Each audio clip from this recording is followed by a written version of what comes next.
What is going on, squad? We got Jason Aponte in the building sporting the Jimmy Garoppolo jersey on this beautiful State of the Franchise episode. Jason, how are we feeling today? Are we feeling spicy at all? Maybe just a little? Nah, we're here for the ride. Problem, guys? What, you don't like my Jimmy jersey? Problem? Issue? Look, man. If you're not laughing right now, you need to be laughing to stop yourself from crying at this point, right? And you need to stop yourself from overstressing. I am just going to lean into laughing, and we're going to talk about it. We'll get through everything or whatever. But I thought this was the funniest thing to do. Realized I went and I looked in my closet. Jason said, Jason, leave. I love it. I'm so happy, yo. I'm so happy. It's getting the exact response I wanted. Look, man, what are you supposed to do? Like, what can you do at this point, right? Like literally, watch your thumbs, dude. We wouldn't want an injury. I love it. Oh my God. I'll tell you this though, Ranger 44. My thumb already kind of hurts a little, but I'm confident that I'm gonna be good for the next State of the Franchise, which is Wednesday. So beautiful. And yeah, Jesse's right. This is actually a Bruce Ellington jersey. Ooh. Good call. Good call. Not to be confused with the Kyle Williams jersey. No, not a Kyle Williams jersey, please. I think that's the only other number 10 that everybody else is on that they had worse than Jimmy Garoppolo's at this point. Exactly. No, look, realistically, the only thing that I'm confident in right now is that I have no idea what the hell is going on. And chaos is a ladder. All of those quotes that you can throw out there. Right now, this fan base is living and dying on every single report, every single practice report, the, press conferences, all of those things. And it's just again, you either have to laugh or you're just going to be upset or cry, man. It's just like, listen, man, whatever. Here we are. This is what it is. And we're going to talk about it. But I text Brad. I was like, I got a surprise for you on the stream. And he was like, oh, boy. And I was like, I didn't know what to expect. I looked in my closet, and I remember during my Lids days, right after the 2019 season, this jersey, for whatever reason, because there had been speculation, going on, and Lids adjust their prices based on that. This jersey was cut in half, and then I got 40% off of it. So this jersey cost me $17, and I was just like, yeah, why the hell not? Yeah, I was like, why the hell not? But I thought it would be hilarious to wear on here just to be funny, man. And that's it. So, but I think you hit, because the second I saw it sent me. I couldn't keep it together. I was done, and you can see the chat. The chat is loving it as well. But I think it's funny, man. It's hilarious. Let's set the tone, though, in case you've been living under a rock and you don't know what occurred today. What we have come to understand is this timeline. We're going to be talking about a lot of stuff. We're going to be talking about the Titans game, because we haven't talked since Wednesday. We're going to talk about Tweetgate.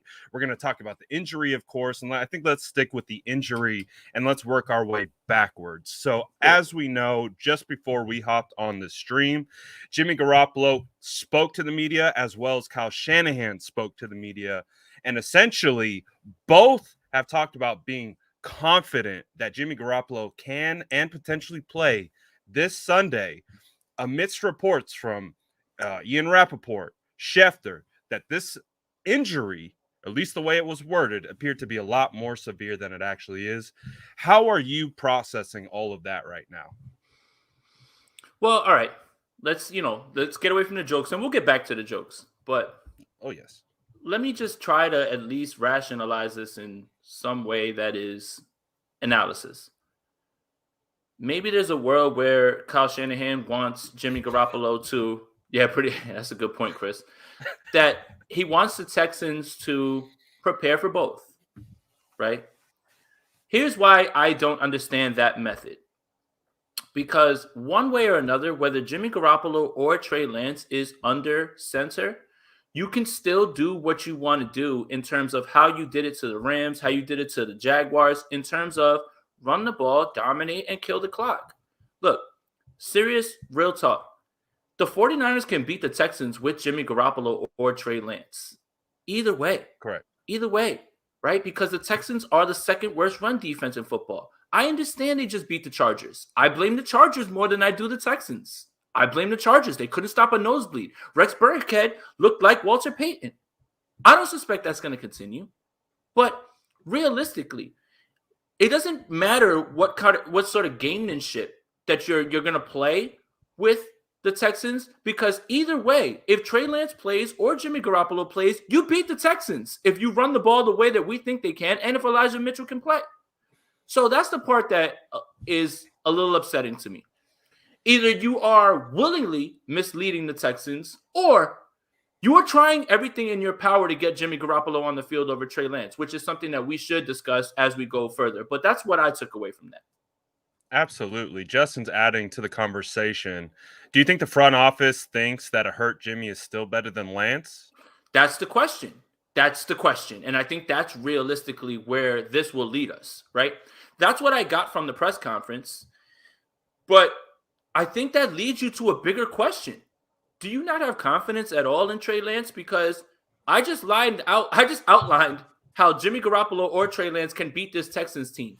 Run the ball 40 times. You can absolutely do that in this game. Absolutely. Either way. So why not? Hey, Jimmy, your thumb's not feeling so good. We shouldn't press it. We can play the rook this week and hand it off 35 times because he can hand it off just as elitely as you can. That's a good question. And that, my friend, is the answer that I have I don't have. I don't know. I don't know. I mean, it has been a wild ride in 49ers land. Of course, Jason and I have been all over. It started back in Mobile, Jason, with the Stafford smoke, us being on the ground floor with all of that, and it's all transpired up until this situation that just seems to keep evolving. Do you think that, like, if I had to ask you and give you some truth serum, do you think Jimmy Garoppolo is playing this Sunday?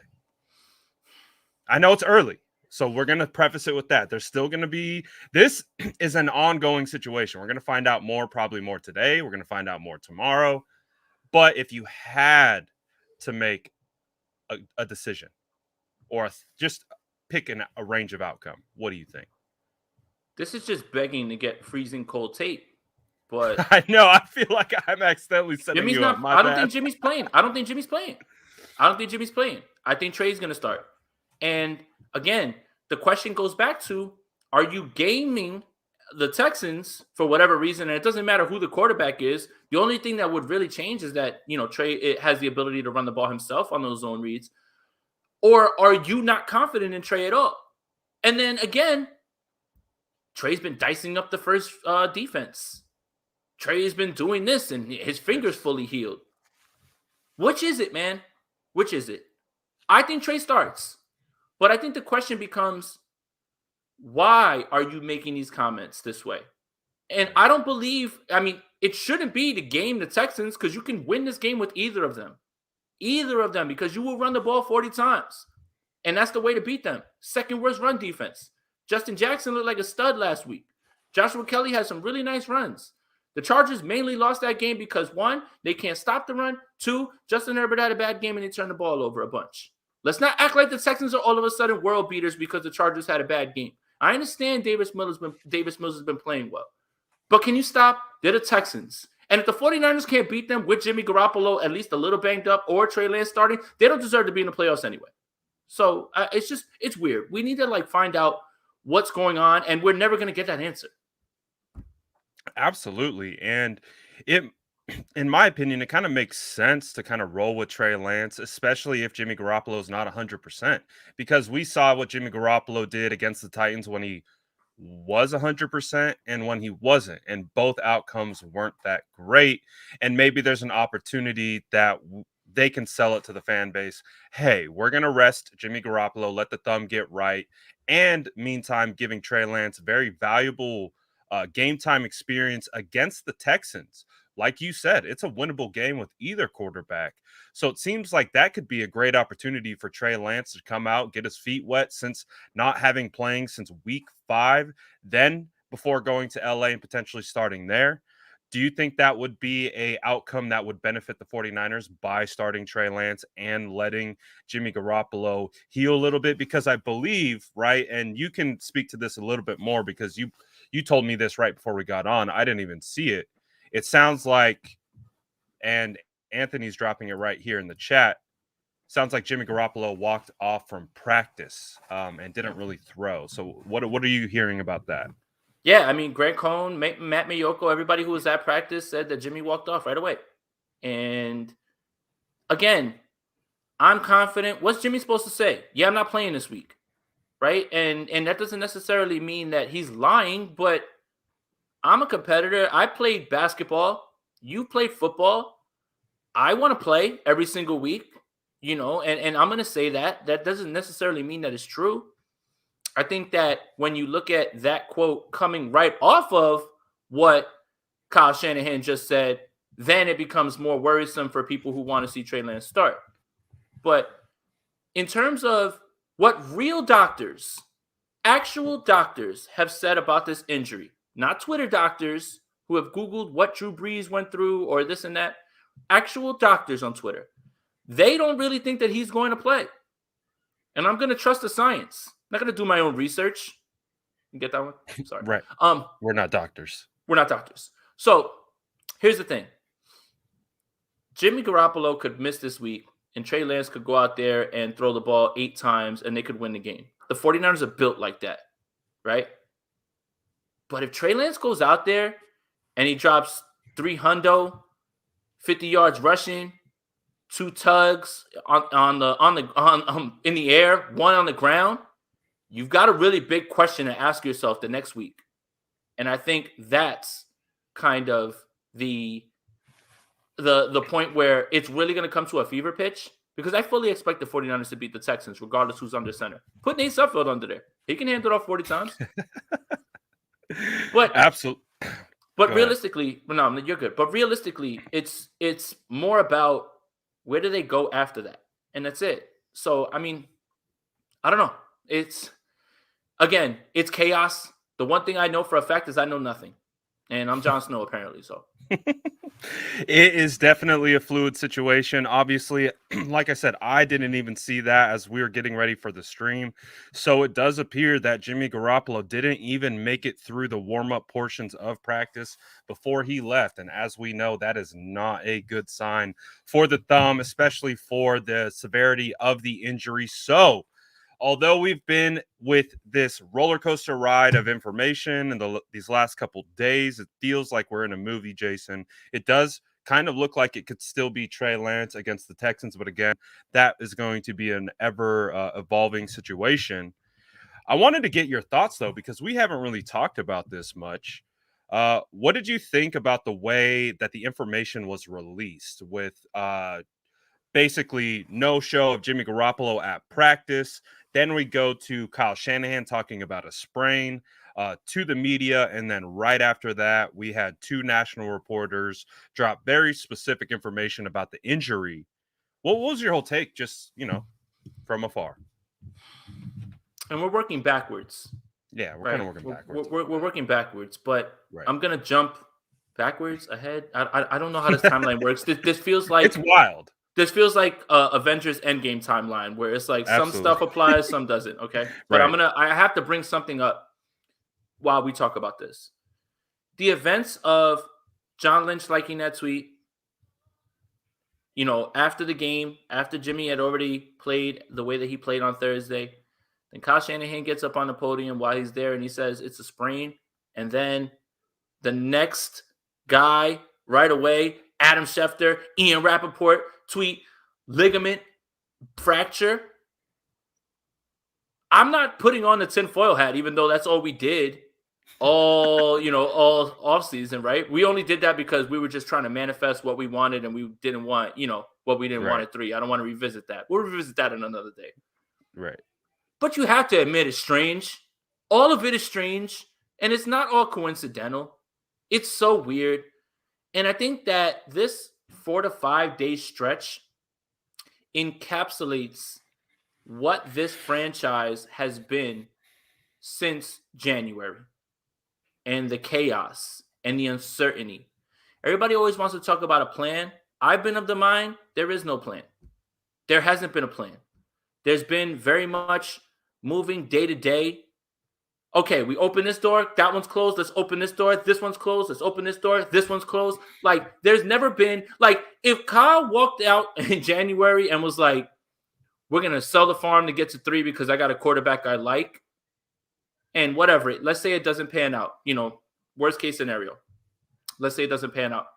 I would feel better about that than him, Stafford, Brady, Bridgewater, Darnold. Like literally every single able-bodied quarterback. And then when all of that is exhausted, all of a sudden you go to 3, and it seems like you're running from place to place to place to try to get something different.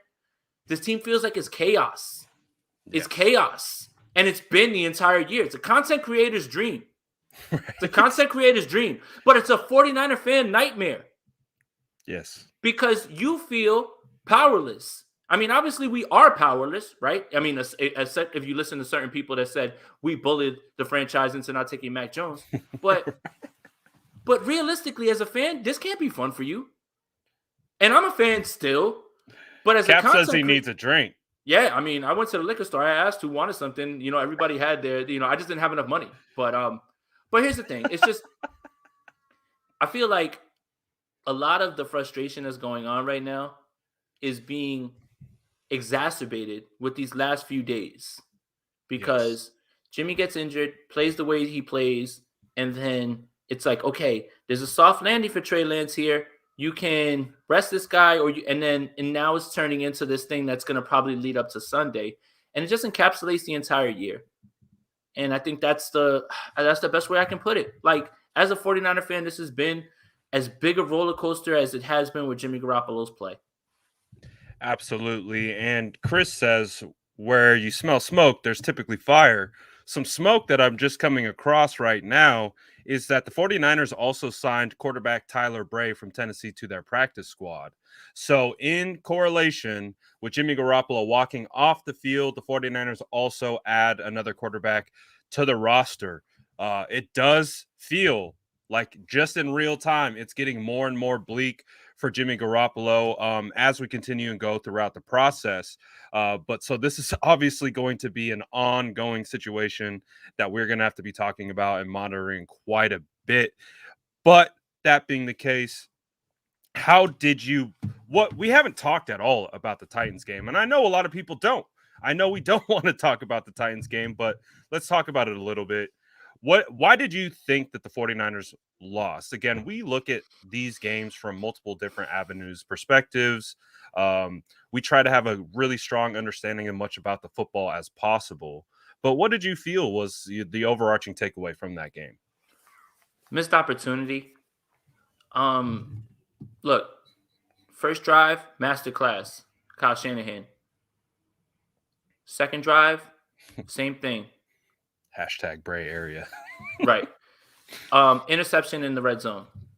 Okay, you can live with that because the Titans can't move the ball. 49ers defense is swarming. Kyle Juszczyk wide open, overthrown. Leads to a field goal. Going into the half, I tried to keep my most optimistic face on, saying, okay, the defense has been dominant, but 10-0 at the very least should have been 17-0. 21-0. That Titans team was not equipped to come back from a 21-0 defense. It's a team sport. I get that. Right. But if I would have told you before the game that the Tennessee Titans on a short week and were going, across the country would have allowed 20 points or 20 points, right? Or whatever it was. They lost 23-20, something like that, whatever. Mm-hmm. But if I would have told you that, you would have said the 49ers win. So it is what it is. I think right now, because of the way the 49ers need help, that is the part that makes that game more disappointing. Win that game, and all the 49ers have to do is take care of a Texans team that is easily dispatchable. Here's the problem, too. Let's just say the Texans came out and they blew the doors off of the 49ers. You feel like, okay, just wasn't our day. But when you look at the game that was played, that looks like a kicked away game. And that's what makes that more frustrating. The team will tell you that they kicked that game away. That's not just me being a fan or anything like that. That team feels like they kicked that game away on offense and on defense, for sure. But now, New Orleans just activated everybody off of their practice squad. Taysom Hill is going to be back, and he'll be under center against the Panthers. The Panthers have Brian Burns, Hassan Reddick on COVID. They're starting Sam Darnold this week. Now you need help. And the Saints, for all intents and purposes, were dead in the water. We just literally watched them Monday night. But there is a scenario now that is out there that the Saints can win both their games. The Eagles can win both their games. And that pretty much hinges on the fact that Dallas doesn't play any of their players in Week 18. And the 49ers win both their games, and they could be on the outside looking in. The Titans game, there's other games to point to that were missed opportunities. It's not just that game. You know, the Arizona game with the one with Trey, the Seattle game, that feels like a missed opportunity. So it's not just this game. But in terms of right now, that one stings a little bit because of how in the driver's seat the 49ers were. And it's just that's the part. Now you need help. Now you need help. And that's where you don't want to be. And we got the help. We got the help from the Dolphins. It was looking kind of scary there for a second, but it's pretty funny to see the kind of entire fan base just switch allegiances just to help this team get in the playoffs. So shout out the Dolphins for getting us a better shot. Now I believe the 49ers are sitting around a 75% chance to make the playoffs. Obviously, they can actually clinch this weekend. Of course, some things have to fall into place for that to happen, but there is potential that the 49ers lock in the 6th seed this week with the win against the Texans and some other things to happen with the Philadelphia Eagles and New Orleans Saints. So there is still plenty of hope for this year. How do you think the team is responding to this? Like let's say Jason Aponte is in the locker room. Just want to get your thoughts. Like, how would you kind of manage something like this? Like, what would your thought process be if you were a member of that offense? With Trey? With Trey, with the quarterback situation, is it business as usual? Is it what are we thinking? Look, right now, this team can win with either quarterback. With Nate Sudfeld, they can in this game. Run the ball 40 times. You've done it against better teams. Just stick to it. If Elijah Mitchell plays in this game and the way with Jeff Wilson's been playing, the Titans had a really good run defense. Jeff Wilson was really good. He's hooping. It's fine. You got this. So don't overthink this game. But at the same time, man, don't play a guy who potentially, if he can't throw the ball well, and you put him in a position where he has to throw and he throws a pick or something like that and you lose the game, people are going to look back and say, dude, why did you do that? Because Trey Lance can do that and hand the ball off 40 times. So can Nate Sudfeld. So realistically, I don't know, man. It's up to them. It's really up to them. Whatever they feel like is the best, that's fine. But it's confusing to 49ers fans because this isn't a must-win against the Rams.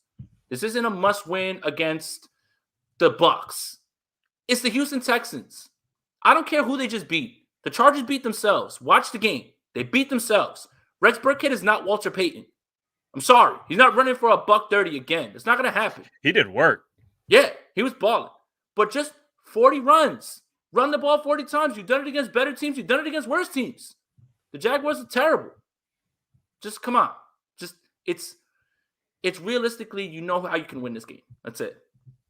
Absolutely. Cap speaking says, hope Kyle's just throwing the Texans off the scent in regards to the quarterback situation. I mean, I don't know if Kyle necessarily, I'm sure he knows what's going on, but it just feels like there's a bit of sense of disjointedness for whichever reasons you want to point to. It just feels a little bit odd. Again, Kyle talked about it today, citing he's not a doctor. And we know that for a fact. So that makes sense that he could potentially misspeak in that realm or whatever. But it is what it is. Any positives to take away from the Titans game? Again, offense, defense. I felt like when the 49ers came out, they were on point. It felt like the energy was like, I know you talked to and you spoke to it a little bit already, thinking it should have been 17-0 at half, potentially 21-0 at half. It really felt like the 49ers could have beat the brakes off the Titans on national television on Thursday night. Now, we've talked about why it didn't go that way, but do you think they can pick up that same momentum right again against the Texans? Or do you think there might be a little kind of getting back up to speed? Do you think that game could have been detrimental? Or do you think it's just on to the next, turn the page, next chapter? It needs to be on to the next. That's what it needs to be. And I mean, you hope that this team has that mindset, and I think they do. And again, the opponent, I don't care what they just did. I really don't, man. The only thing that possibly worries me is Brandon Cooks is going to be back for this game. Mm-hmm. And Davis underrated Mills, wide receiver. The most underrated probably in the world at this point. 1,000 yards almost everywhere that he's gone. Right. The thing is, when you look at matchups, that's something that scares you, but it's still the Texans. It's the Texans, man. And for everybody who says, hey, Davis Mills has been playing well, yes. He has 3 300-yard games. All the other rookie quarterbacks have 4 combined. He's been playing very well. Mm-hmm. Big case, strong case, probably close case that he's the number 2 rookie quarterback this year behind Mac Jones. Yep. No problem with that. And those two were very closely tied in regards to evaluation. They had a very similar evaluation. Right. So, look, if the 49ers are a playoff team, you handle business. Doesn't matter who's starting. Handle business, right? Flush that game. You know why you lost. The defense was fine. The Titans came out, max protect. They kept Nick Bosa away from Tannehill. Tannehill made throws. A.J. Brown's a baller. Josh Norman or Ambry Thomas is not better than A.J. Brown. So sometimes there's nothing you can do. And that's it. You flush it and you keep moving. There was still a half where the Titans couldn't move that ball largely. And you can never expect any NFL team to be held to 0 points for 2 whole halves. Just is what it is, man. Just is what it is. Absolutely. And speaking of Ambry Thomas, what have you seen from that rookie? Obviously, both you and I have unique perspectives of being able to watch him in training camp and then being able to watch him these last 3 weeks. What has your takeaway been of his development going from the Bengals game to the Titans game? Do you think he's done better? And do you think there's an opportunity for him to get even better? And when Emmanuel Moseley does return, they are indicating that Emmanuel Moseley could be back week 18 against the Rams. What do you think the starting cornerbacks are going to look like? That would be amazing. You know what I want, but I know what it is. Right. Emmanuel Moseley, Josh Norman. Is that using your brain to kind of think about what you think Kyle and D'Amico are going to do, or is that what you also want? That's not what I want, but who cares what I want, Brad? I care, Jason. I know you care. I thank you. I thank you for caring, but that's not what I want. We got lots of people in here who care about what you have to say, my guy. No, it's not about what I have to say. It's that what I have to say necessarily doesn't matter. And who has the better beer, Brad or Jason? That's easy. That's Brad. That's Brad. Oh, stop it. 10 out of 10 days. Jason's got it all set up. This is just look. What do I want? I want Emmanuel Moseley and I want Ambry Thomas to continue his development. Ambry Thomas gave up 2 catches for 23 yards. I think that was what he was given. That sounds really good, especially when you consider that A.J. Brown had 300 catches for 9,000 yards and 12 touchdowns in this game. Right. My point is, Josh Norman continuously in this game found himself out of position again. Fire zone is supposed to be man. Your running zone, A.J. Brown gets to be wide open. Again, veteran, why are you here? You're not playing your assignment. Why are you allowed to just run around and do whatever you want? You haven't forced a fumble in 5 weeks. Hey, but that's why I don't care anymore. Okay, he's gonna force fumbles, right? That's why.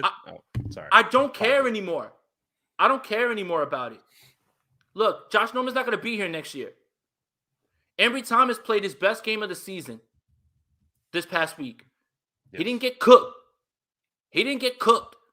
I don't want to hear that. He gave up 46 yards. What is it? Total? 2 catches. I think he was assigned. He was dinged for 2 catches, 23, 27 yards, something like that, or whatever. And one of them was wild, like Tannehill, him rolling to the left, like throwing across his body to the right in a pure one-on-one basketball jump ball situation. And guess who won? The bigger wide receiver won that situation. Sometimes players are better than you. You can work on all you can. You can do whatever you want. Josh Norman is not better than A.J. Brown. Diamador Lenore is not better than A.J. Brown. A.J. Brown's a monster. He's one of the best for the reason. That's it. So what do I want? I want Ambry Thomas to continue to build. I know what Josh Norman is, and he's not punching the ball out. Emmanuel Mosley's the best right now on the team. No questions asked. So it just is what it is, man, at this point. Like, Josh Norman, you're out of assignment. You are completely out of assignment. On fire zone blitzes, it's man. He's playing it like zone. And that's why A.J. Brown has all this cushion to just go run around. It's on the tape. It's on the tape. Fire zone, man coverage. But you get to do whatever you want, and Kyle will never put you in a doghouse and never, ever tell you anything about it, man. Ever, bro. I don't get it. I don't get it. I don't get it. This has been my fear, Brad. This is my fear. Go off, King. Go off. This is my fear. Josh Norman is getting cooked, and he's not forcing fumbles. Why are you here? You said that for weeks. Why are you he here? Was forcing fumbles. Why are you here? Put a tackling dummy out there and let him just stand there, and you probably got the same thing. Realistically, I don't get it, man. How come guys get chewed out and thrown in the doghouse for smaller things, but Josh Norman gets to do whatever the hell he wants? Whatever he wants. Missed assignments, zone, I don't care, I'm playing man. Man, don't care, I'm playing zone. Cook, don't care, I'm going back out there. Yelling at the coach, don't care, going back out there. I don't understand it. Trent Cannon farted one time. Oh, no, not Trent Cannon. Brandon Ayuk farted one time in a meeting, and he got sent to the doghouse. What is going on? What's going on? Hey, maybe it was a silent killer. You never know. Kyle's like, who the hell farted? And they just all pointed at Brandon Ayuk, and that's it. He gets sent to the doghouse. Brandon Ayuk's a blue chip player. Josh Norman is a over the hill, washed up cornerback. Brandon Ayuk's your blue chip player, and you sent that man to the doghouse.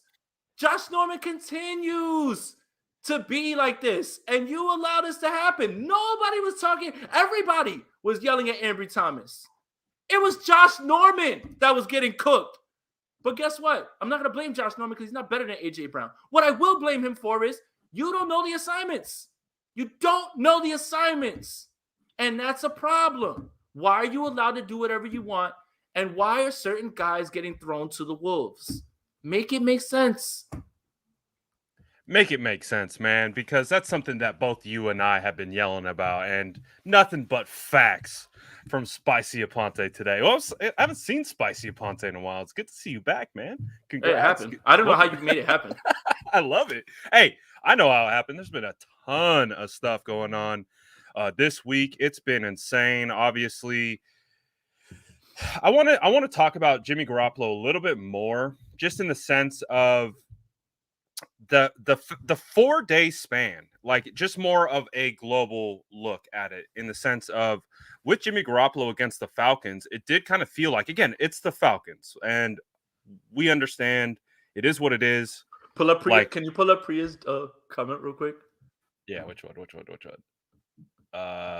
Who? Priya. Where is it? Why are you wearing Ten's jersey? Oh yeah, hold on one second. Why don't I see it? Damn, it must be way up there, or I'm blind. I mean, I see it in the comments, and I'm not a clown. I'm tripping. Obviously, there you go. Obviously, I'm trolling. Like, you're all upset, and that person is looking like a clown because he has Jimmy's jerseys on. Nope, got you. It's a troll, dummy. Dummy. What the hell's wrong with you people?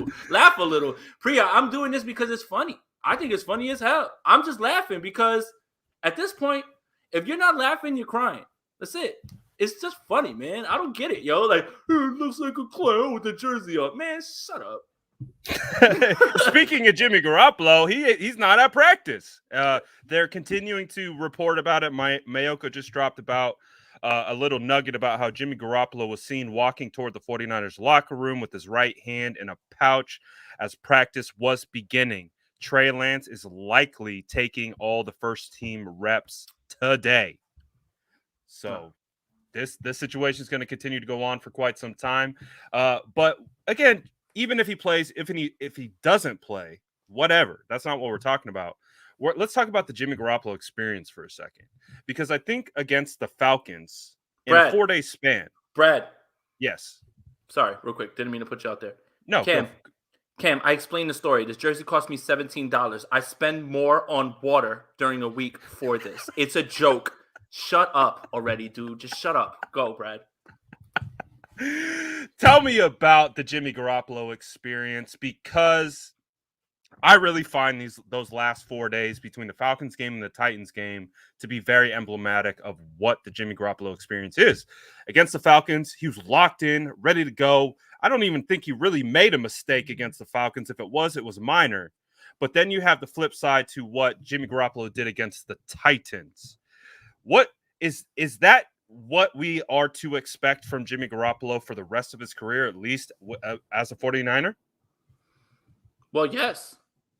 2 games, looking good.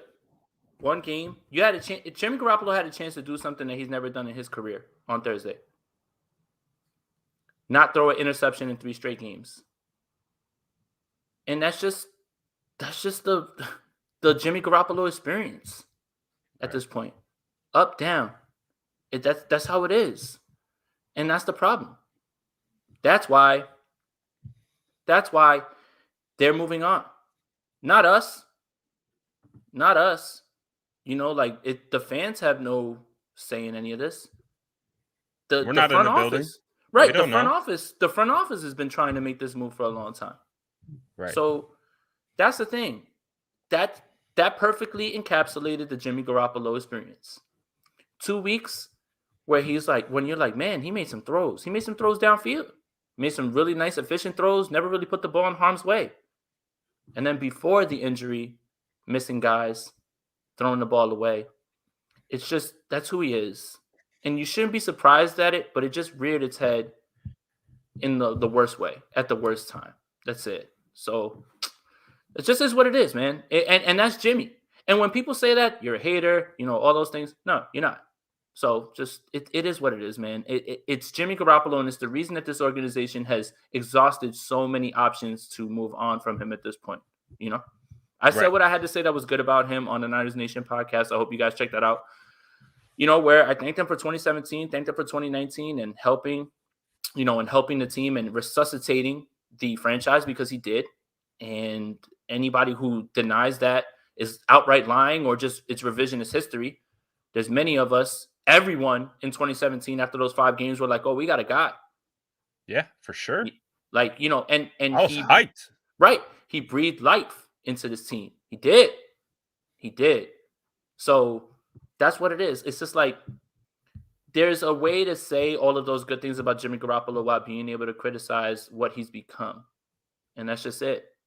Unfortunately. Absolutely.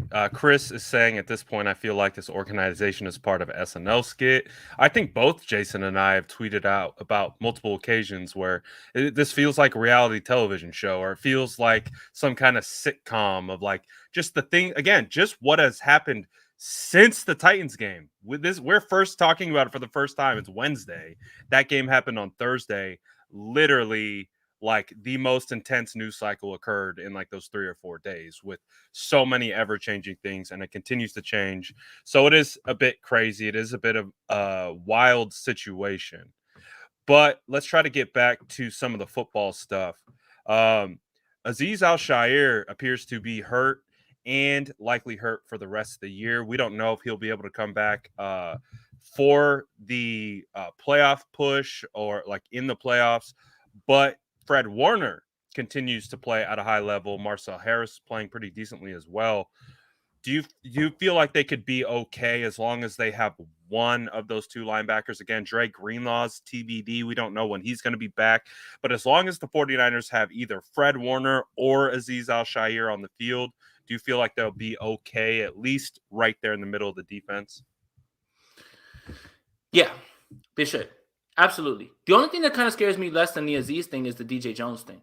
If DJ Jones isn't going to go, then that kind of scares me a little bit more because Fred plays like a madman. He's going to be fine. But I'm not really as worried about that. Armstead will have to kick inside a little bit more. They should be fine. So I'm not really as worried about that. The DJ Jones thing worries me more than the Azeez thing. The Azeez thing, we kind of just know like what's going on. And, it is what it is. Unfortunately, he is the better linebacker of the season, but it is what it is. So. Absolutely. And with DJ Jones potentially being out, who do you think will have to step up? Is it going to be kind of a rotation thing like we've seen in the past? Is a guy like Kentavious Street going to have to step up more? Because the 49ers have been really hurt on the interior of that defensive line. Again, no Javon Kinlaw, no Maurice Hurst. Those are two guys that were going to have a pretty solid impact on the defense, especially from the interior this year. So who do you think? Is it just going to be like a combination of different people stepping up? Maybe we see even more guys like Omenihu and Key play in the middle and base downs, or just go back to Armstead playing there.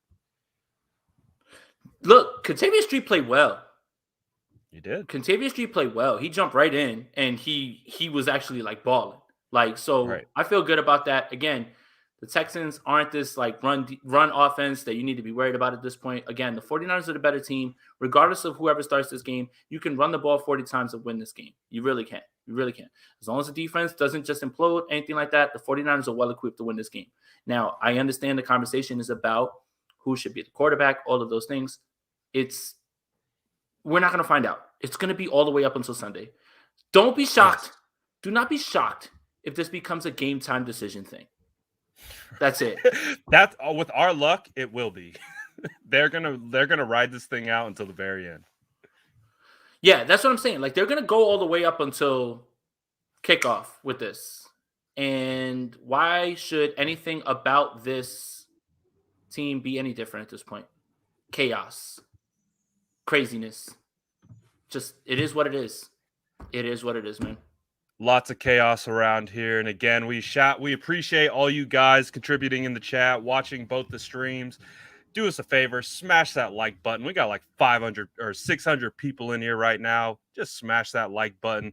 Get us to the moon so we can keep talking about all this good stuff. Make sure you follow Jason and I's channel. In the meantime, get subbed and get in here because we do this every Wednesday. It is a blast.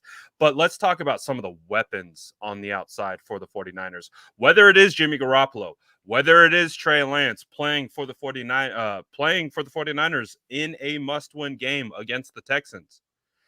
What do you think is going to be the outcome with Debo, Brandon Ayuk, George Kittle? Is it going to be more of the same, or do you think if it goes from one quarterback to the other, we could see kind of a different scheme, a different type of way they're going to use those weapons? Or what do you kind of sense? Like, let's say if it is Trey Lance starting this week. I think a lot of what happened with Kittle was just an overall effort to bracket George Kittle. Wasn't like Bayer just had him in shackles. No, they really dedicated their time to stopping George Kittle from getting the ball by dedicating two people. Yeah. And that shouldn't say, well, he was clamped. He wasn't clamped. They just said anybody but him. Make a throw to somebody else. Ayuk scored the game-time touchdown. Deebo Samuel went off. So, no, I don't really expect anything different. I think that's something that's lost in Trey's other start. Trent Williams was banged up in that game, if I'm not mistaken. George Kittle didn't play in that game. Elijah Mitchell was on a pitch count. Brandon Ayuk wasn't a part of the offense the way that he is now. He was still in the doghouse at that point. Exactly. And that was against, at that time, a top-tier defense. The Houston Texans aren't that. Which is why I think this is where a lot of 49er fans get frustrated is, dude, this is a soft landing spot for Trey Lance. Those Jimmy Gimmies on those misdirections where Kittle's coming across the formation and he has to just literally toss it right to him right there, those can be there for Trey. And all of what Trey does in terms of ball fakes, what he presents in the run game himself, those will all be open.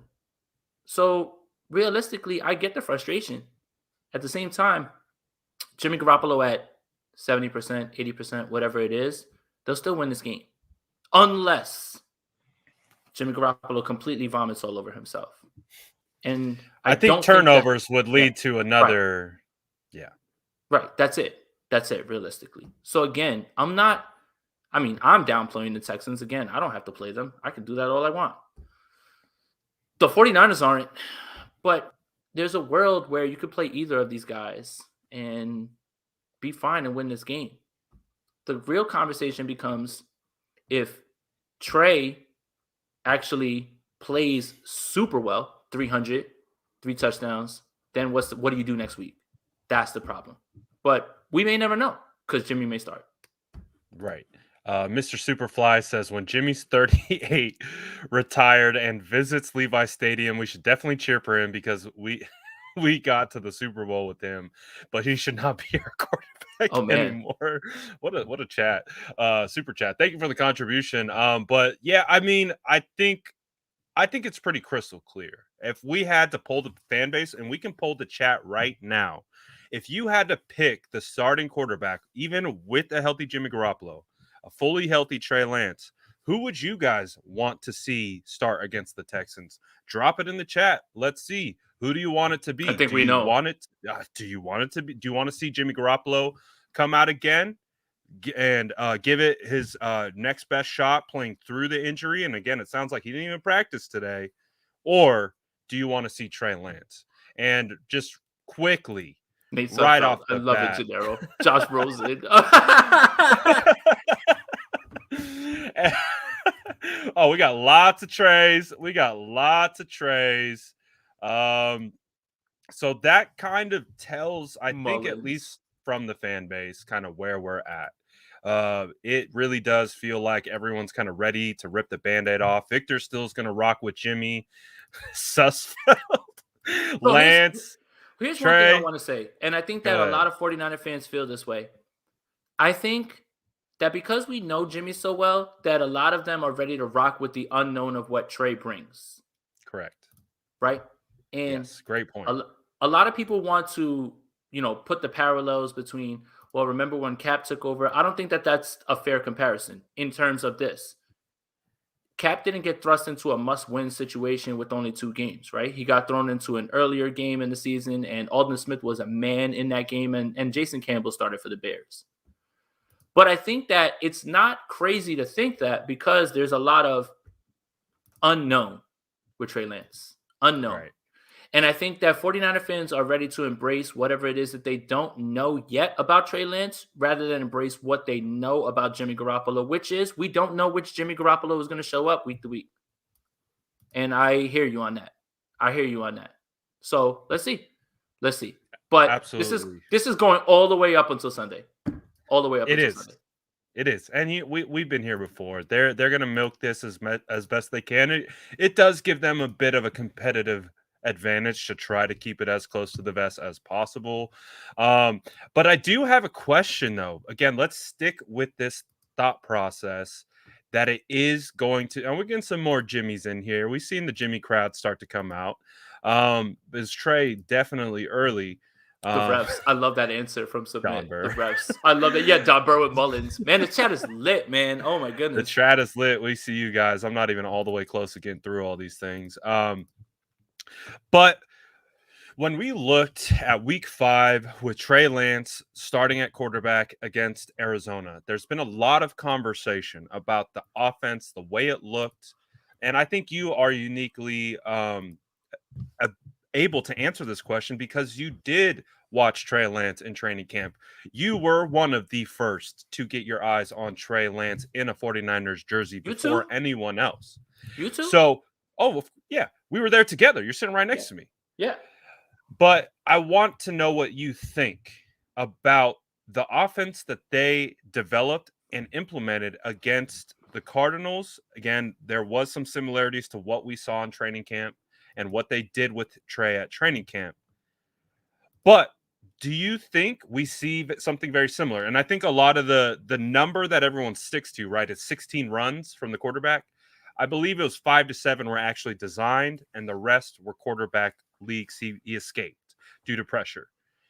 Do you kind of see design quarterback powers, RPOs, zone reads? Do you see that almost kind of same blueprint as Arizona, or do you see something that is more indicative of what the 49ers have developed since that game and got working since then? Again, Jeff Wilson, Elijah Mitchell being back, running outside zone, all those kinds of things. How do you anticipate the offense looking? Is it going to look like it did against Arizona, or do you think it's going to be a little bit more evolved? No 12 quarterback powers into the back of the O-line. I think that's definitely one thing that we can scratch off the list. I hope. Another thing that we can scratch off the list is Travis Benjamin being the first one to take routes in that game as well. George Kittle's going to play in this game. More zone reads in terms of that's how he was. First of all, the Oakland game, the preseason game, that zone read was a walk-in because of the stress that it puts on there. Now, let me paint a picture for you real quick. Healthy offensive line. Trent Williams playing. George Kittle there. Trey Lance not under center in shotgun. Elijah Mitchell next to him. Deebo Samuel running across. Balls in the belly. You have to watch Samuel. You have to worry if Mitchell's got it. Now you're reading edge defenders. All those linebackers are stuck in quicksand. Did you see that play that the Dolphins ran with Waddle on the goal line where it looked like it was going to be Tua, a pitch to Gaskins, and he actually pitched it under to Waddle coming the other way? Yes. I was on a stream and we were like, Kyle, copy that play. Run that with Deebo. Run that with Trey. Run that with Elijah Mitchell. How do you stop that? How do you defend it? And the window dressing, right, is literally what slows those linebackers down. And once you stand flat-footed for half a second in football, these guys are so fast that you're already beat and it's done. And there's no reason to run quarterback power, and there's also no reason to put him in that position if Elijah Mitchell can gash this defense the way that we believe he can, the way that many other teams have. So one thing I want to point out is a lot of what Mayoko talked about in terms of how Trey Lance has developed had to do with his finger being injured. And how much of that has to do with missing guys and throws and maybe Kyle's confidence. The one thing that I will give you about Kyle that I don't like is when he feels that he can't go to something, and this goes with any quarterback, Garoppolo or Lance, when he feels that something isn't going to work in the playbook because of what he's seen in terms of either high throws, inaccuracies, he just rips it out of the playbook and he stops. And he just stops doing it. Now, is that smart? Sometimes maybe, because you know that the person can't handle that.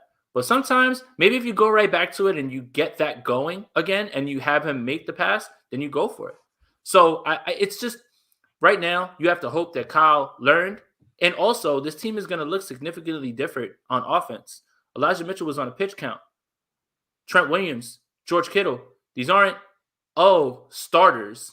They're the best at their position in this game that'll be coming back. So, yeah, you have to hope that he learns. Right. It's huge because we looked at the tape on that game against the Cardinals, and this is not to take any shots at Ross Dwelly. I like Ross Dwelly, but this hasn't been his – this has not been his year, and it was apparent when the 49ers needed him to start against the Arizona Cardinals. I don't know if you guys remember. They ran 2 tight end sets with George Kittle out. It felt like more than 75% of the game. And it was just an interesting situation, but that's what they did. And unfortunately, when you're running 2 tight end sets and you're running outside zones and you're running things outside the tackle, those tight ends become imperative in the blocking game. And just like we saw on the goal line, just like we saw in multiple other instances, Ross Dwelly, unfortunately, just wasn't in his bag that game. And it left a lot of big plays on the field as a result. So the fact that George Kittle is just there alone in the blocking game could do wonders. The emergence of Charlie Warner as a blocker this year has been phenomenal. So I think we have an opportunity, right, to kind of see not a completely different, but kind of feels like there's an evolution to the offense that can be had, right, with the Texans coming up here in the short time and Trey Lance potentially starting. Yeah, like the circumstances around Trey Lance starting in this game aren't perfect. Because let's face it, and let's just keep it a buck. Nobody ever wants to see somebody injured as the reason that this is a change. Never. No. Okay? Let's just keep that fair. Yes. If Kyle Shanahan walks to the podium and says, Jimmy Garoppolo's healthy, I am making the switch to Trey Lance, then you're fine with it, right? The circumstances are not perfect, and that's definitely never what you want. But you probably couldn't have circled a better matchup for Trey Lance to have his second start. And in terms of putting him in a position to win and play well and build confidence than the Houston Texans. And that's as best I could put it. He played the Arizona Cardinals to the last down, basically. Yeah. The 49ers held that juggernaut offense that, newsflash, is December. The Arizona Cardinals are who we thought they are because Cliff Kingsbury is a fraud. Thank goodness. Yeah, well, I mean, not thank goodness. We knew. No, I knew, but I was like, oh, is he actually doing it? Well, all right. So I'm not gonna lie. In the beginning, I was just like, oh man, I was like, I'm gonna have to walk back everything I said. And then good old December rolled around, and Cliff was like, oh right, I'm not good. Right, they figured me out. Yeah, right. Oh right, they figured me out. DeAndre Hopkins is not playing, so that's the reason I'm not good. No, you're not good, right. Cliff Kingsbury. You can't just scramble out and throw to DeAndre. It's right. There's a lot more to it. Yeah, don't blame Kyler Murray. It's Cliff Kingsbury's fault. Anyway, they're gonna lose again this week too. I can't wait. That's gonna be 4 in a row. I can't. The collapse is epic. I love it so much. But when you look at where that Arizona team was, they were unstoppable, a juggernaut. And if Trey Lance scores on that 4th and 1, they probably win that game. And with all intents and purposes, when you talk about, okay, you didn't like the game plan. Okay, I didn't like the throws in that game. He still was that close. This team that you're about to face is nowhere near that team's level. I don't care who they just beat. The Houston Texans, it's a matchup league week to week. And teams play their game, and the Chargers didn't play their best game. And the Texans played their best game, and they won. But it's week to week. And matchups, this is a matchup league. That's why you see crazy stuff in this league happen. That's why you see the Jaguars beat the Bills. That's why you see these, like I hate the any given Sunday cliche because it's not exactly true, but the matchups don't lend itself to the Texans winning this game unless the 49ers completely kick this game away. That's it. So, yeah. Absolutely. And with this game against the Texans coming up, understanding what we know about the tiebreakers, I'm not sure the 49ers can get the 5th seed. I think the best that they're looking at right now is the 6th seed, but let's treat it like that. No Limit Daniel says, will the 49ers make the 6th seed? Do we think that's where they land, or how are you? What is your feeling about that? They need help. I mean, they would have to win both their games and have help to end up 6th. So I think 49er fans' goal should just be getting the dance one way or another and then just figure out where it is after that. So it's get in and just wash your hands of the season, right? Yeah. That's it. Just once you're in, that's it. The 49ers are in a position where they're a 70% chance, I believe, by like Football Outsiders or that guy that I saw on Sunday Night Football who does all the election stuff. Mm-hmm. But they still need help. So, yeah. 6th is probably the best they can do, but they need help. So I want to ask you this question. I want to ask the chat this question. If you had a rate from 1 to 10 confidence level, let's say the 49ers get into the playoffs, how confident are you from 1 to 10? 8. 8. I think that is very fair. I'd love to see what the chat has to say. 1 through 10. How confident are you that the 49ers make the playoffs? I think Jason's spot on. I think 8 is pretty damn confident, especially with the win over the Dolphins. I think that helps quite a bit. Gabe's playing stinky man. He says 0, so it's okay. But we see 8, we see 6, let's go, we Kendall. see 7, we see 5, we see 7. So I think 7, 8 looks like to be around the sweet spot. So overall, I think the 49ers have a really good shot, right, to get into this thing, get into the playoffs, do what they have to do. Non-quarterback conversation. looking at the rest of the team, the defense, the key players on offense, Kittle, Debo, Trent Williams, those types of guys. What do they have to do as leaders of this team, especially if they are going into the playoffs with a rookie quarterback? What is the mentality? What's the mindset? What's just the vibe of this team having to transition potentially from one quarterback to another? You hope that there's no sort of underlying intentions, anything like that. And I don't think there are. I'm not going to wear the conspiracy hat or anything like that. I know a lot of people have thrown that out there about who they believe, who's behind who. These guys are all paid to do a job. They all pull for each other. They all root for each other. They all want to make that playoff bonus by making the playoffs, Oh, right? yeah. They want that money. Yeah. Like, your vested, whatever behind the scenes interests shouldn't ever outweigh your pockets. And the reason I say that is because the NFL is a ruthless league. And any moment you could wake up in your cut, and then all of a sudden the league don't want you anymore. So every single dollar that you need to make, you can make it. So I think that they're all on board. I'm not going to run with that conspiracy theory about who wants who, anything like that. If Kittle is the leader that we think he is, if Debo's growing into that role that we think he is, if Ayuk is the guy that we think he is, if Trent's the guy that we think they are, then they're all pushing for the same thing, and they should be. And I don't think that there's any doubt about that. Absolutely. That makes a lot of sense. We actually have a fantasy question, Jason. Uh-oh, I don't want to hear it. Oh, goodness, we're all going through it. We're all going through it. I don't know how I made it. I don't know how I made it into my championship with. It has been a wild ride, Jason. I lost Kelsey. Eckler, Taysom, Fields, Huntley.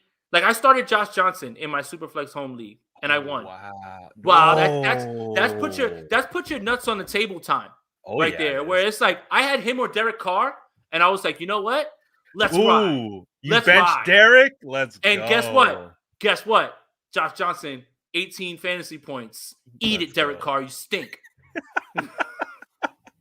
And Mike wants some of that. He wants some of that fortune headed his way because he's heading into his fantasy football championships. He has Trey Lance versus Houston, Justin Herbert versus Denver. Ooh, good spicy. Lord. So that's the reason that I benched Derek Carr on top of the fact that he hasn't been playing well, right? So somebody said, well, the last time that Derek Carr played Denver, he lit them up for 303 tugs. But they leave out the portion that Henry Ruggs played in that game, had a 90-yard catch and a touchdown, and that Darren Waller played in that game. And then Brian Edwards was on COVID. So I knew that I was in for a 8 to 10 point Derek Carr game, which, spoiler alert, he gave 9 in my league. And I was like, if I'm going to take 9 points from somebody, I might as well take 9 points from Josh Johnson with the chance of more. Josh Johnson scored double that. I don't think you risk it, though, this week with Trey Lance instead of Justin Herbert. It depends on what your scoring format is. Trey Lance, the last time that he started against Arizona, if he scores that touchdown, he's a top 12 quarterback. He still gave 15 points. Yep. 89 rushing yards. You know what? I'll say this. Check back with me when we find out who's really going to be starting.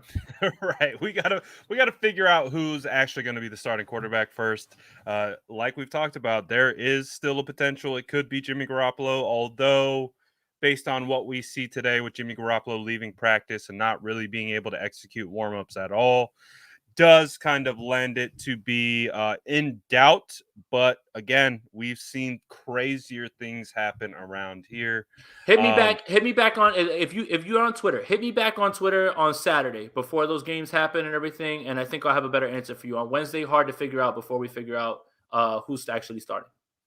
Absolutely. And this is going to be the part of this particular episode where you guys have an opportunity to drive the show, ask some questions to Jason or I. We'll pull them up onto the screen and we will start going at them.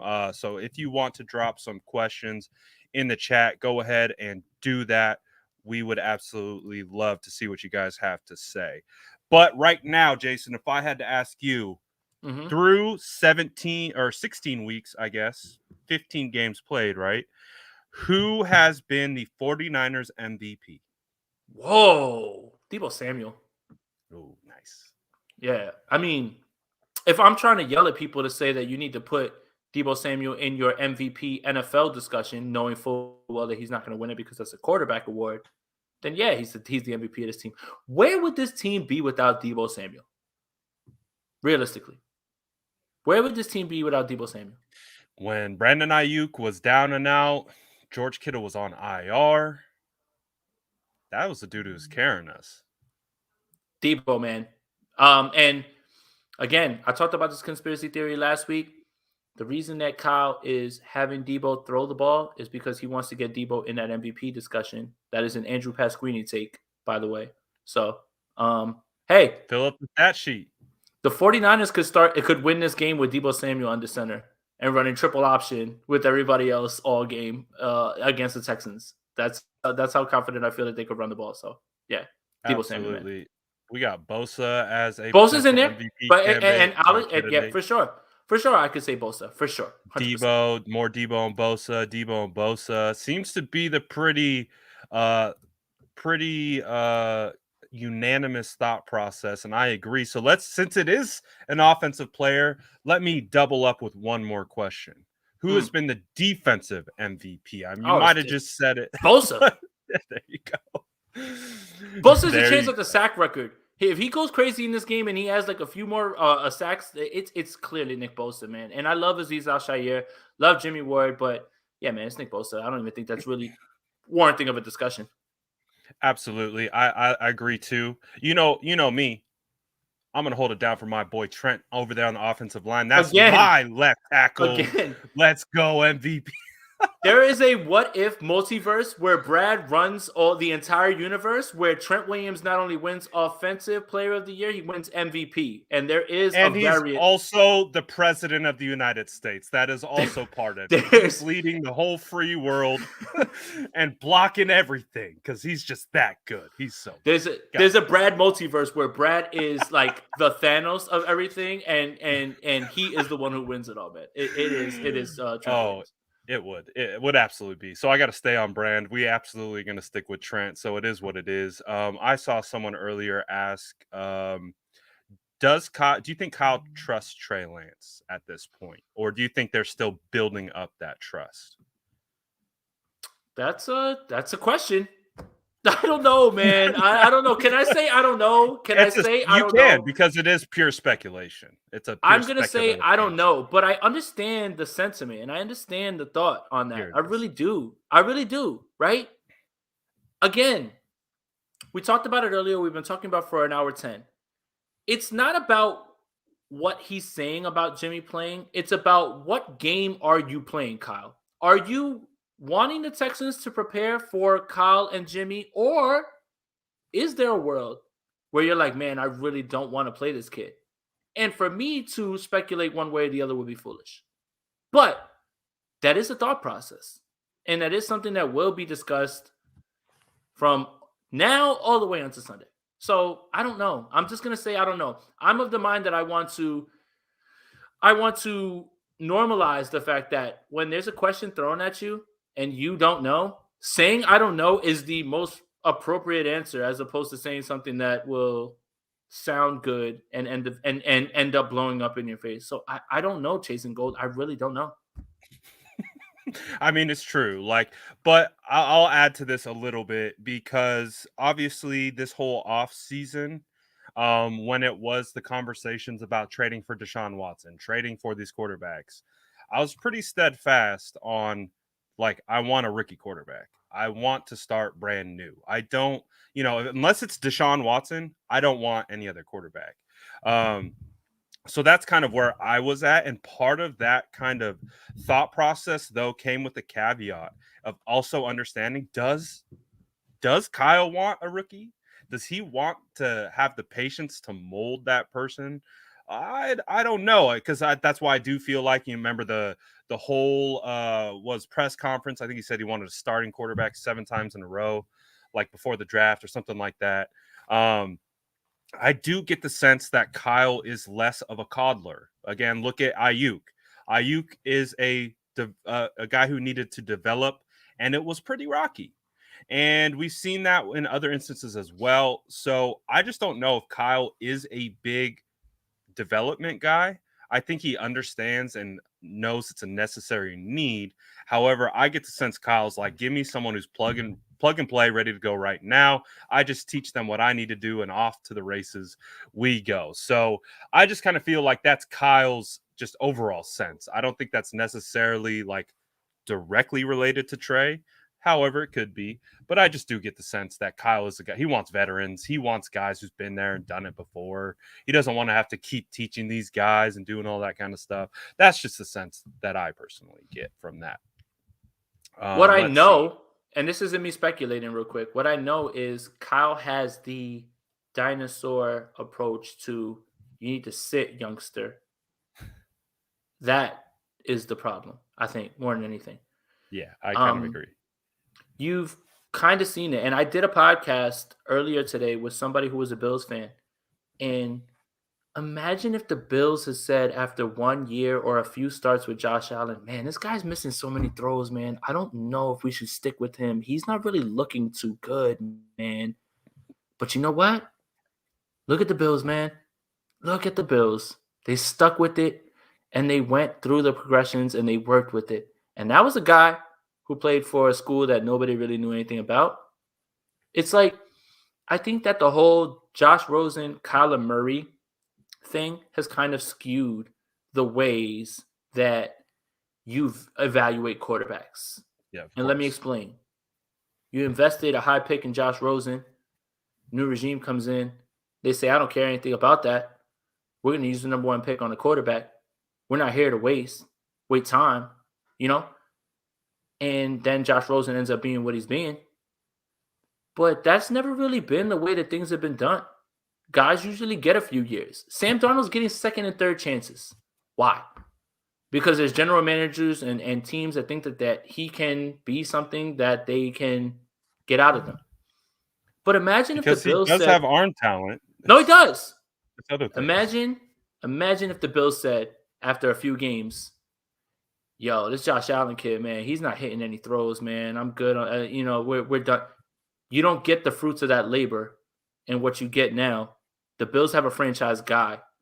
And that's why second start, I don't care what anybody says. You are not about to tell me anything about any of these quarterbacks that have happened already this year. Trevor Lawrence is on a pace right now to have one of the worst seasons any quarterback has ever had. Not a rookie, any quarterback has ever had in terms of attempts, and he still hasn't thrown his 15th touchdown yet. Does that mean that Trevor Lawrence is the worst quarterback of all time? No. Does that mean that what you've seen from Mac Jones means that he's the new Tom Brady? No. Does that mean that Davis Mills is on his way to being probably the second best? Could be. He's moving that way. But you don't have enough data either way to make a statement either way. And for anyone to make any statements about Trey Lance having only 6 quarters of football under his, that's ridiculous. Mm-hmm. That's ridiculous. You could well be right. And you have a 50-50 chance of being right because either that quarterback's going to be good or bad. That's it. Right. And if you take a stance early on and you say, man, that guy's going to be bad, and he ends up being bad, you look smart. Did you get to your process correctly? Or did you get to your result correctly? No. But you look smart. That's the problem. And I think a lot of people need to view Trey Lance, every rookie quarterback, under that scope. Peyton Manning had one of the worst rookie years of all time. Terrible. Through so many interceptions. 1 for 15. 1 in 15. He won 1 game. 15. Looked terrible. Yeah. One of the greatest quarterbacks you ever seen. Could you imagine if they moved off Peyton? And the Colts were like, oh, you know what? I don't know about this kid. We're done with him. Right. Come on, He's trash. Come on, man. Twitter GMs, YouTube GMs, chill out. Settle in. We've got 2-3 years before we settle this debate one way or another. And a few games one way. The same way that Mac Jones people took their lap the first few weeks that he played well. Y'all not going to look at the way he's played the last few weeks and say, I'm concerned? Or is it just, no, that's cool. He's just going through it. It's all right. Mans was getting cooked when in obvious passing downs. But remember those other weeks when his team was getting pick six after pick six, and he was put in proper places, and he was put in Remember when he was advantageous just spots. managing the game? Yeah. Guys, relax. Right. We haven't figured out what any of these guys are yet. Okay? Calm down. Absolutely. Mike says, which QB gives us the best chance to win the next 2 regular season games plus the playoffs if we make it? Jerick McKinnon. Ooh. Nice. Nick Mullins. No. Good question. I really think that's a good question, honestly. Yeah. If Jimmy Garoppolo is 100%, then Jimmy Garoppolo. There, I said it. You got me. But if he's not, then Trey Lance can absolutely do it. I know that hurt to say. No, it didn't hurt to say, but I just want to be objective. Of course. If Jimmy Garoppolo is 100%, then Jimmy Garoppolo does.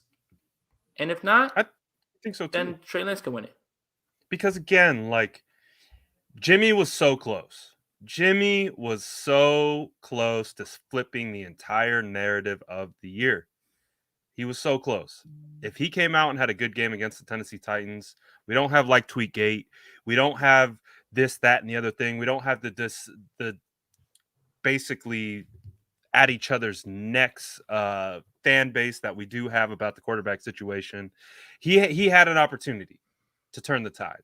He really did. He could have had a ton of positive momentum going his way. Again, it takes I've heard the saying, like, it takes 21 days to develop a habit. That's pretty much 3 weeks. If he would have developed 3 winning weeks in a row, it would have been a habit to us. We would have been like, this is okay. We have an understanding of what he is, what he's going to do, what it's going to be. But unfortunately, just that situation against the Tennessee Titans kind of, clouds that recent judgment.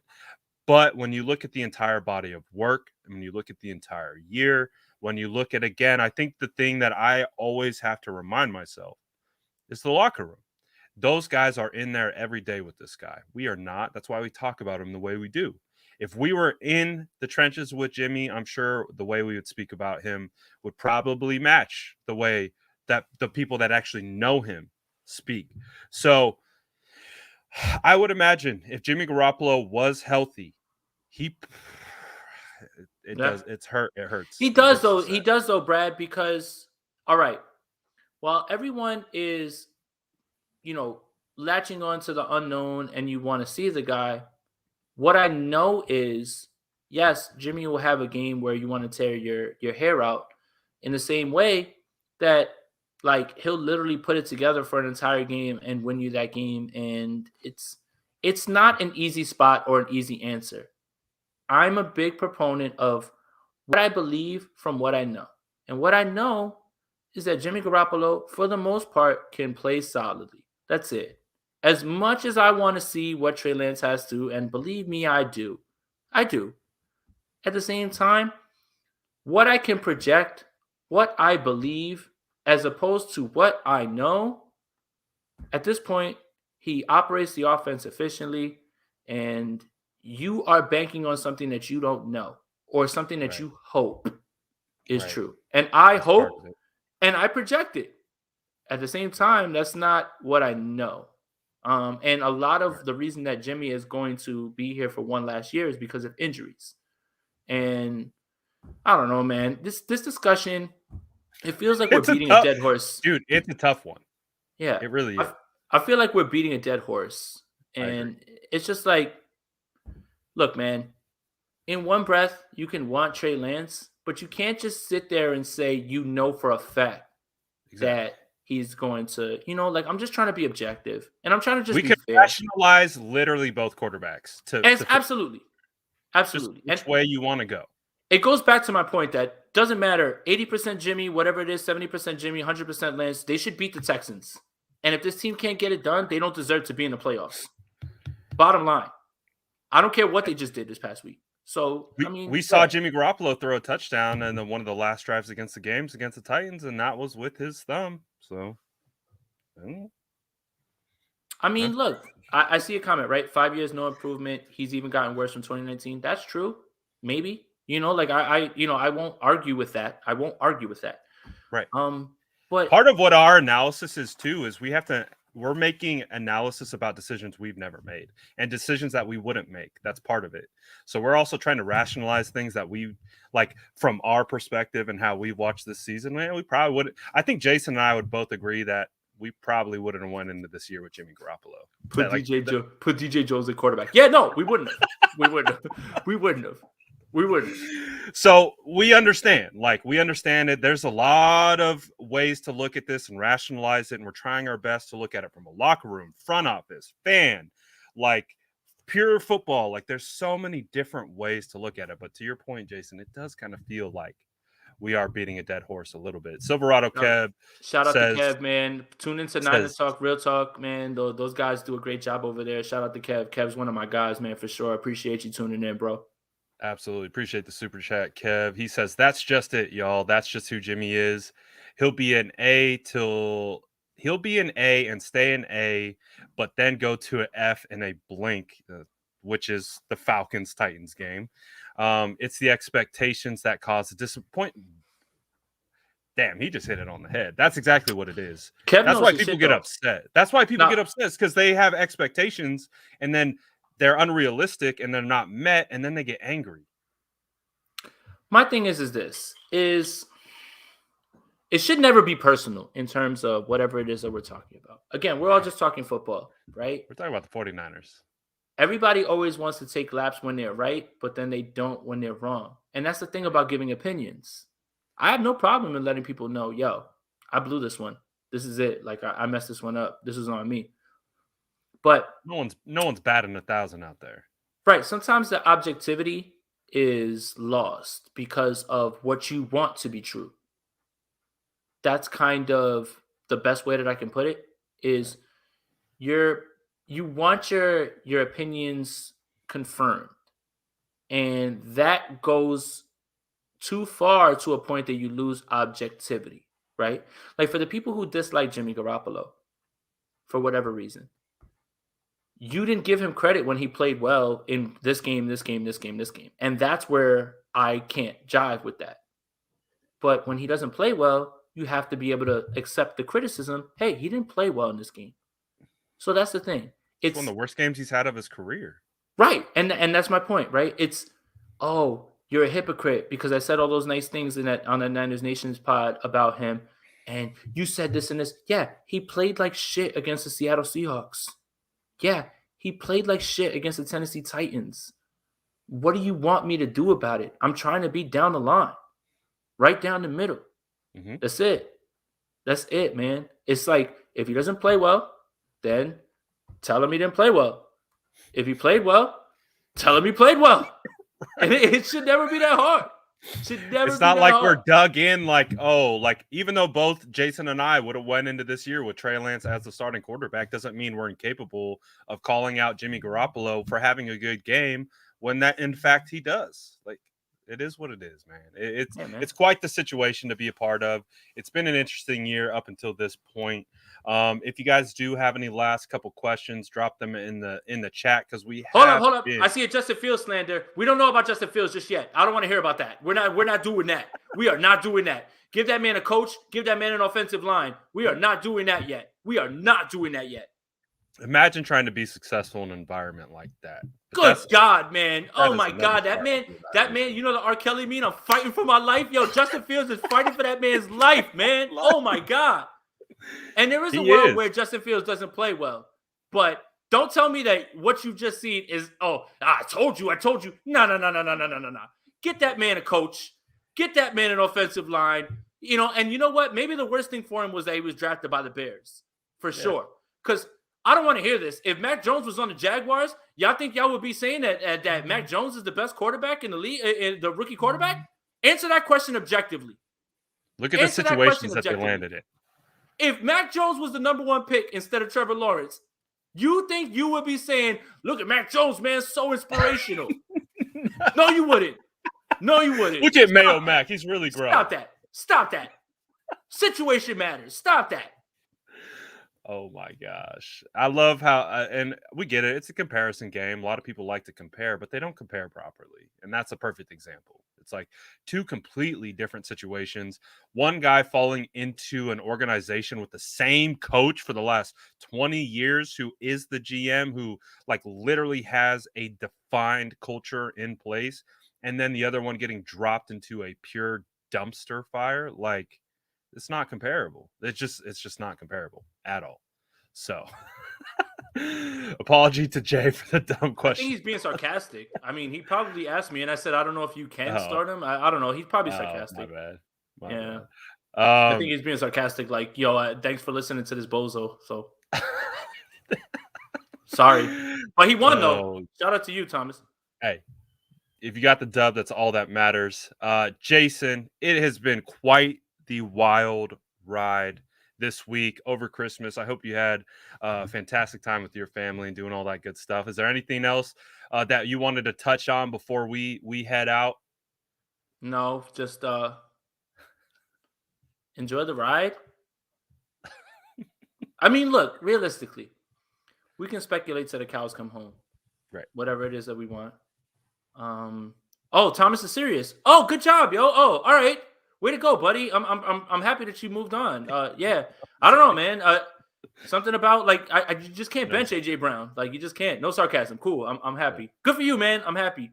No, we all get passionate, right? And we all have our opinions and but realistically all this stuff is out of our control. And this week encapsulated that. Everything that's been going on, this team's just been a circus. And there's really just nothing more that we can do than just watch it play out. We can give our opinions. We can say, hey, I was right. Hey, I was wrong here. But it's not up to us. The coach wants to do what he wants to do. This organization wants to do whatever he wants to do. That's it. It's just like, it's frustrating. We'll look back and we'll say, hey, this was a mistake. This was a mistake. This was a mistake. But, Peyton has a great question at the bottom there. Let's see. Ooh, I don't know. This surfaced in our chat yesterday, so I have no idea. I think it was you because we were, me and Leo went live yesterday.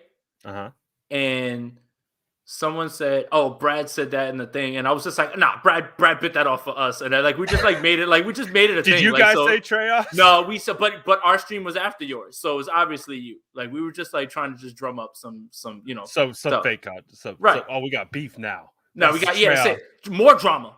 More drama between the content creators. But no, realistically, I will say this. No matter where you fall on this, right? It's just we're not in control. And it's still what can you do? What can you do? There's nothing you can really do. And I need to tell myself that when I jump out the window and post-game reactions and all that stuff. And it's you can be passionate. I'm not telling you not to be passionate fans because fans are naturally passionate. But if this team is going to do something, they're going to do whatever they want to do. It's just, and you have to kind of just roll with this. So it's Wednesday, this story, this team. Would you be surprised if you woke up tomorrow and there was something else that was just completely out of left field with this team that would pop up? You just wouldn't. And just enjoy the ride.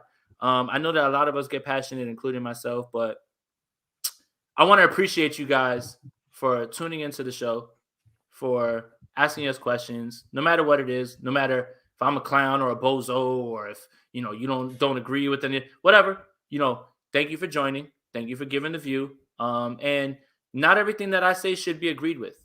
Not everything that anybody says should be automatically agreed with. So I will give you that. And for anybody who joined the chat late, it is an hour 30 that we're in here. Clearly, I wore this Jimmy Garoppolo jersey to be funny, to be a goofball, to be someone who is a bit of a troll. Clearly, guys. Fun, why would I wear this right now? Why would I wear this right now? It's supposed to be funny because it highlights what's happening. Can you pull up the Abe Lopez one? Can I get that beef empanada recipe? Yes, sir. Oh, wait. Where did it go? This one. Right. Abe, I would love to give it to you, I but saw I those. don't. Those look fire. Oh, they were fire. I don't cook. I eat. I don't cook, I eat. my my mother-in-law made them. So maybe I'll ask her and maybe she'll send it and I will send it out. But those were already pre-made and all they needed to do was be fried. So I didn't do much but fry them. So I don't have that. So yeah. Look, Ruben, Aponte loves Jimmy G is finally out in the open. Hey man, he's super handsome. How could you not fall in love with this man? Like, have you seen that jawline? He's a class act. He's elite. It's elite. No, but realistically, it's just hey, it is what it is, man. When I wore this jersey, it was supposed to be, hey, let's have some fun. That's it. Like, let's have some fun today because none of this is in our control. None of it. And when you look at the timeline, when you look at, how people are reacting, you need to at least just have a little bit of fun with it. That's it. Oh, Ruben, Aponte, Jimmy G, handsomeness. Woo, Ruben, that's the hottest take I ever seen in my life, man. I appreciate it. Talk about spicy takes. I mean, Jason's a handsome man, but come on, man. Jimmy's elite. Jimmy. Jimmy's elite, funny. Man. Bro, remember when we were at training camp and Jason walked up and we were like, damn, that dude really does have a presence. Dude, I said it. Like, so I was wearing my mask, right? And they said that we couldn't talk to the players or anything like that. He runs over to say what's up to somebody. And I like yelled this.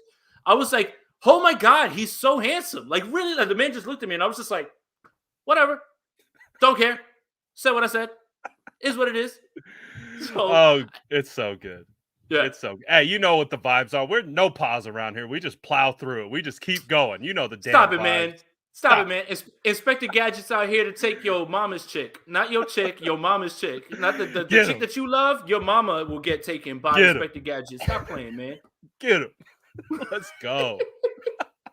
Man, this has been one of the wildest episodes. It definitely has been one of the funnest as well. I mean, there's just been so much going on in 49ers world. And Jason, it's not going to stop anytime soon. I can't wait for this year. There's playoffs left. The year review. Oh my goodness. And it started in January. The 2nd January hit. There was no time off. So the shenanigans started really early this year, and it will be insane to see how it finally finishes out. But Jason, please tell the kind folks in the chat where they can follow you and find more of your content. Yeah, at Jason Aponte 2103 on Twitter. If you like a bunch of memes and nonsense, go for it. But Jason Aponte on YouTube. If you're here, make sure you like this video, subscribe to either channel that you're on, hit that notification bell. I'm trying to catch up to Brad, man. Brad's out here like getting close to like 10 bands on YouTube. I'm just trying to sniff like 5, like I'm just trying to get like, so hey, we on the grind, boy. Hey man, that man's working. So yeah, man. Either way, thank you guys for joining. Appreciate it. And yeah, there's gonna be more of this. And then, yo, you know what, Brad? No matter what happens, I get to hang out with you in Mobile for the Senior Bowl. We get to watch prospects. We get to hang out with the agents and the general managers and talk to players. Like, forget about this season ever happened at that point, and we're just gonna be like, it's the off season. What a time to be alive! What a time to be alive, man! And no, and press credential too. Like we get those lanyards where we're just like, watch out, press credential, like move. Yeah, I got mine right there in the back. Is hanging up from last year's. So it's gonna be lit again. It's been a wild ride. We still got 2 weeks left of football for sure. We hope it's going to be more. We hope they are going to get in the playoffs again. I believe the 49ers are sitting at about a 75% chance that they do make the playoffs. Obviously, some other teams can help us punch our shot to the dance this weekend with some things happening with the Eagles, with New Orleans, and all that good stuff. But hopefully we are looking at the playoffs here into the future. I want to shout out everyone in the chat. It was a wild one, but we see you guys commenting and we see you guys engaging. We appreciate it. Whether you agree with us or not, just like Jason said, we still appreciate you guys watching and ingesting the content. We really do. So make sure you hit that subscribe, and we will see you guys next Wednesday for the state of the franchise. Maybe Trey Lance starts. Maybe it's Jimmy G. I don't know, but I'm sure maybe it's Nate Sudfeld. Maybe it's Tyler Bray. Who knows? Maybe it's Tyler Bray. Yo, Bray area. Gray area. So we have a lot of stuff that is going to happen. There's obviously going to be tons more news. Be tapped in with Jason on his YouTube channel. You guys know where to find me as well. We're going to be breaking it down all throughout the week. It's going to be quite the week. It's just getting started.